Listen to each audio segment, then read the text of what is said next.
బాలరాజు గారిని అడుగుతాను, ఒకసారి మాట్లాడి వస్తాను మీ దగ్గరికి. బాలరాజు గారు, హరీష్ రావు విచారణకు వెళ్ళారు. ఫోన్ ట్యాపింగ్ కేసు అనేది ఒకటి నడుస్తుంది ఎప్పటి నుంచో. దానికి సింగరేణికి ఎందుకు లింక్ పెడతారు? అంటే నిన్న సింగరేణి గురించి మాట్లాడాం కాబట్టి ఇప్పుడు పిలిచారు అనేది ఎట్లా సమర్థించుకుంటారు మీరు? సిట్ ఉంది, వాళ్ళు ఎప్పుడైనా పిలవచ్చు కదా. ఇప్పుడు ఏమంటున్నామంటే, ఇప్పుడు ఎక్కడికో హరీష్ రావు గారు పారిపోవట్లేదు కదా. ఇలా నిన్న ప్రెస్ మీట్ మార్నింగ్ జరిగింది, 9 గంటలకు ఏమంటే నోటీస్ అవుతుంది. 11 గంటల కంటే ఇప్పుడు వాల్సిన అవసరం లేదు, 2 టైం ఇవ్వచ్చు కదా. ఎక్కడికైనా ఒక శాసనసభ్యుడిగా, ఒక మాజీ మంత్రిగా, ఒక సీనియర్ రాజకీయవేత్త ఇక్కడనే ఉంటాడు కదా, 2 టైం ఇవ్వాలి. హడావుడేంది అంటే ఎలక్షన్ మధ్యన రైతు బంధు పడుతుందని మేము చేసే ఆరోపణ వాస్తవం ఉంది. ఎలక్షన్ మధ్యన సిట్టు ఆరోపణలు వస్తాయనే ఆరోపణ కూడా మేము చేస్తా ఉన్నాం. అది కూడా కనపడతా ఉంది, వాస్తవం కనపడతా ఉంది. 2 అంశాలు మేము స్పష్టంగా తెలియజేస్తున్నాం. ఇవాళ ఏదైతే హరీష్ రావు గారు చేసిన ఆరోపణ ఏదైతే ఉందో, 9 కోల్ బ్లాక్, దాంతోపాటుగా 6 బొగ్గు గనులు ఇక్కడ ఈ ప్రాంతంలో ఉన్నాయి. ఈ 6 సంబంధించి దాంతోపాటుగా 7 బొగ్గు గనులు సంబంధించి ఏదైతే మీరు ఈ టెండర్లు అయితే పిలుస్తూ ఉన్నారు, ఈ టెండర్లో అక్రమాలు జరిగినాయి, దానిలో రేవంత్ రెడ్డి గారు బామర్ది సుజయ్ రెడ్డి అని చెప్పి మేము ఆరోపణ చేసినాం. దానికి సంబంధించి సుమారు 25 సంవత్సరాల టెండర్లు అండి, ఇది 1 సంవత్సరానికి కాదు, సుమారు 1800 కోట్ల రూపాయలు దీంట్లో సంబంధించినటువంటి టెండర్ల సంబంధించి విలువ సంబంధించి దీంట్లో అక్రమాలు జరిగినాయి అన్నప్పుడు దీని మీద సిట్ చేయండి ఫస్ట్. అది ఇంకో అంశం కూడా మేము మాట్లాడినాం. ఏది, దేవాదాయ శాఖ మంత్రిగా కొండ సురేఖ గారు ఉంటారు, అక్కడ ఇన్ఛార్జి మంత్రిగా సీతక్క గారు ఉంటారు. ఆ దేవాలయ సంబంధించి మేడారం దేవాలయ టెండర్లకు సంబంధించి ఒకవేళ కొండా సురేఖ ఆధ్వర్యంలో సీతక్క ఆధ్వర్యంలో మాకు ఎక్కడ లాభాలు రావని చెప్పేసి మీరు ఆర్ఎన్బికి మార్చుకొని టెండర్లు వేసి అక్కడ సిటీ విచారణ జరిపించాలని మేము డిమాండ్ చేస్తా ఉన్నాం. అదేవిధంగా నీ సినిమాటోగ్రఫీ మంత్రి కోమటిరెడ్డి వెంకరెడ్డి గారు స్వయం ఆయన నాకు తెలవకుంటే సినిమా రేటు పెరుగుతుందని చెప్పేసి ప్రెస్ మీట్ పెట్టే సందర్భం కనపడతా ఉంది.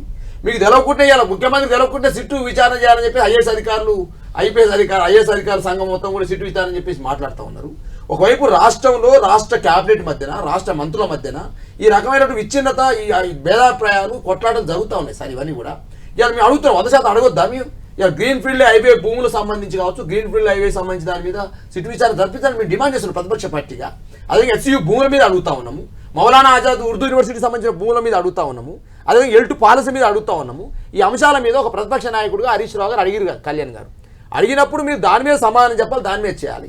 హడావుడిగా ఏదో హరీష్ రావు గారు మా బండారం అంతా బయట పెడుతున్నారు కాబట్టి సిట్టు విచారణ రంభించాలి, ఏదో పైశాచిక ఆనందం పొందాలని ఆలోచన ఏదైతుందో అది తప్పు అంటున్నాను. ఫస్ట్ పాయింట్ సార్ నేనేమంటున్నాను, ఇవాళ ఒక మంత్రిగా సార్ వీళ్ళకి మంత్రులు పరిపాలన మీదనో సిట్టు మీదనో లేదు సార్. ఇలా ఒక ఆయన ఏమంటాడు, వెనిక్స్ అనేటువంటి కంపెనీకి ఇప్పాలని ఒక మంత్రి అంటాడు, లేదు సుషి ఇన్ఫ్రాస్ట్రక్చర్ ఇప్పాలని ఇంకో మంత్రి అంటాడు, ఇంకో ఆయన లేదు మెగా దానికి ఇప్పాలని చెప్పేసి ఒక ఆయన అంటాడు. వీళ్ళు ఈ కొట్లాట ఏదైతే ఉందో దీని మీద విచారణ జరిపించాలి కదా రేవంత్ రెడ్డి గారు. అదేవిధంగా సార్ ఇంకో అంశం కూడా చెప్తున్నారు, కొండా సురేఖ గారి యొక్క కూతురు సుష్మా 300 కోట్ల సిమెంట్ ఫ్యాక్టరీ సంబంధించినటువంటి ఒప్పందాలు రేవంత్ రెడ్డి యొక్క ఇల్లు వెనకాల జరిగింది, దానిపైన విచారణ లేదు. నీవు నిజం మాట్లాడితే, నిజం నిప్పులాగా మాట్లాడితే హరీష్ రావు గారు గారిని ఇబ్బంది పెట్టే ప్రయత్నం, ఇబ్బంది పెట్టే దాని మీద డిమాండ్ మీకు అంటున్నాను. హరీష్ రావు గారి పాత్ర ఏంటంటున్నారు దాంట్లో ఎవరు చెప్పారు? హరీష్ రావు పేరు ఏమైనా వచ్చి ప్రెస్ మీట్ పెట్టిందా సిట్టు? బాలరాజు గారు మీరు మేము కాదు కదా తీర్చేది, తెలిసిరా తెలుస్తుంది.